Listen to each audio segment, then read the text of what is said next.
জানতে চাই বাংলার এই বিশেষ এপিসোডে আমি ময়ূক রঞ্জন ঘোষ, আর আজ আমার সঙ্গে রয়েছেন স্বামী প্রদীপ্তানন্দজি মহারাজ। প্রদীপ্তানন্দজি মহারাজ বা কার্তিক মহারাজ নামে আপনাদের সাথে তিনি যোগাযোগ রাখেন, হয়তো পরিচিত, এবং তার পাশাপাশি অনেক অনেক ভক্ত যারা রয়েছেন তাদের কাছে প্রাণের কার্তিক মহারাজ আমার সাথে আজকে স্টুডিওতে রয়েছেন। কার্তিক মহারাজ, অনেক অনেক স্বাগত রিপাবলিক। নমস্কার, রিপাবলিক বাংলার স্বাগত। বিশেষ করে আপনাকে ধন্যবাদ জানাচ্ছি, সমস্ত দর্শকদের আমার নমস্কার, শ্রদ্ধা।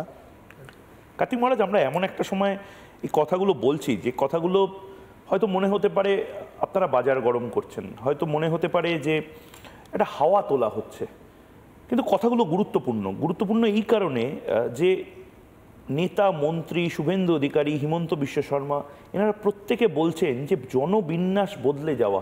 আপনি দেখতে পাচ্ছেন বাংলাদেশের যে অশান্তি, আপনি দেখতে পাচ্ছেন যে আমাদের উত্তর পূর্ব ভারতে বিভিন্ন জায়গাতে রোহিঙ্গাদের বসবাস এবং আমাদের বাংলাতেও রোহিঙ্গাদের বসবাস। জনবিন্যাস বদলে যাওয়া, এটাকে আপনি কিভাবে দেখছেন?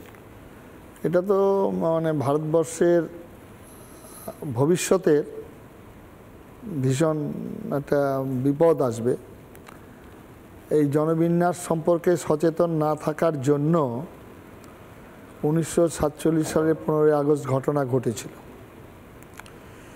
এই জনবিন্যাস সম্পর্কে সচেতন আমাদের হিন্দু সমাজের মানুষ চিন্তা করেননি, বিশেষ করে শিক্ষিত মানুষ যারা রয়েছেন তারা এর বিরোধিতা করেছেন। কিন্তু সংখ্যাতত্ত্ব গণতন্ত্র, আজকে আপনি যে কলকাতায় আছেন, কলকাতার ডেমোগ্রাফি চেঞ্জ হয়েছেন এবং এখন পশ্চিমবঙ্গের যে 58টা সিট ভোটে নিয়ন্ত্রণ করছে তারা। এবং পশ্চিমবঙ্গে যখন প্রথম নির্বাচন হয়েছিল তখন 4 জন এমএলএ ছিল। কাদের 4 জন এমএলএ? মুসলিম কমিউনিটির, সংখ্যালঘু সম্প্রদায়ের ওইটাকে। হ্যাঁ, পরবর্তীকালে সেটা বেড়ে এখন প্রায় 57 জন না কতজন হয়েছে আর কি। তো এটা জনসংখ্যার ভিত্তিতেই হয়েছে। যেমন আজকে মুর্শিদাবাদে 5টা জেলা পশ্চিমবঙ্গে, এই 5টা জেলায় তারা যেদিকে বলবেন সেদিকেই হবে। এবং গ্রাম যেভাবে চেঞ্জ হয়েছে, আগে যেসব গ্রামগুলোর নাম ছিল নারায়ণপুর, ভগবানপুর, ভগবানগোলা থেকে আরম্ভ করে সেসব নামগুলো চেঞ্জ হয়ে যাচ্ছে। কারণ ভগবানগোলার নাম তো আছে, এখনো আছে, কিন্তু গ্রামে অনেক যে গ্রামগুলোতে হচ্ছে চেঞ্জ হয়ে যাচ্ছে। তো এই যেমন আগে ছিল ঈশ্বরপুর, সেটা ইসলাম, ব্রহ্মপুর থেকে বহরমপুর, এটা ব্রহ্মপুরের নাম ছিল। এগুলো হয়েছে চেঞ্জ। এবং আরেকটা জিনিস হচ্ছে এটা ইংরেজ উচ্চারণ, যেমন, কিন্তু অ্যাকচুয়ালি এটা ব্রহ্মপুর ছিল। এরকম বহু নাম। তারপরে আরেকটা ঘটনা হচ্ছে যে আমাদের যে সংখ্যাগুলো, এই সংখ্যার সঙ্গে যুক্ত হয়ে যাচ্ছে, যেটা আমাদের যখন এই সম্পর্কে হিন্দু সমাজ খুব একটা সচেতন নয়।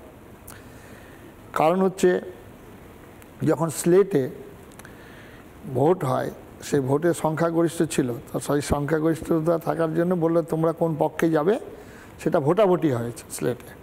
ভোটে সেখানে হিন্দুদের তখন হলো কি, যারা ধনী লোক তারা এলো না, বয়স্ক শিক্ষিত লোক, আমার একটা ভোটে কি হবে, এই করে 16% ভোট কমে যায়, যার ফলে সেটা বাংলাদেশের সঙ্গে যুক্ত হয়ে যায়, মানে পূর্ব পাকিস্তানের সিলেটটা।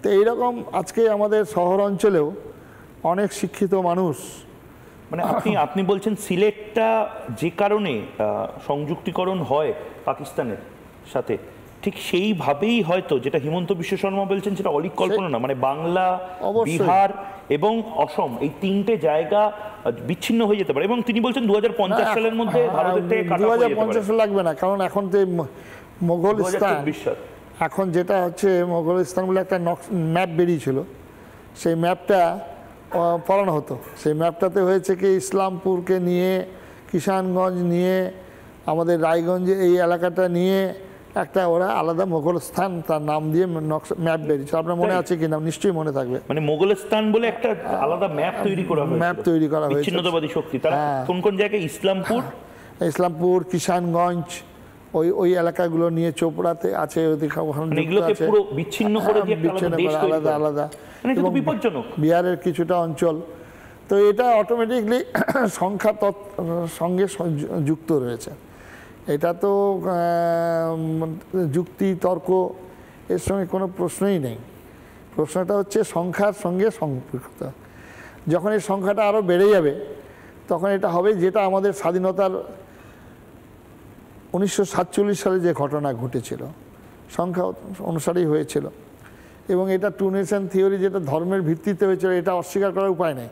রাজপন্থী থেকে শুরু করে অনেকে বলেন যে রাজনৈতিক দলগুলো, এই বামপন্থীরা যারা বলেন তারাই তো বলেছিল যে পাকিস্তানের দাবি মানতে হবে তবে দেশ স্বাধীন হবে, মোহাম্মদেঙ্গে চাপান লড়কে লেঙ্গে হিন্দুস্তান, এই যে স্লোগানগুলো উঠেছিল তখন তারা সাপোর্ট করেছিল। এই কলকাতাতেই শহীদ মিনারের সঙ্গে এক পতাকা লাগিয়ে দিয়েছিল, একই পতাকা পাশাপাশি রেখে করেছিল।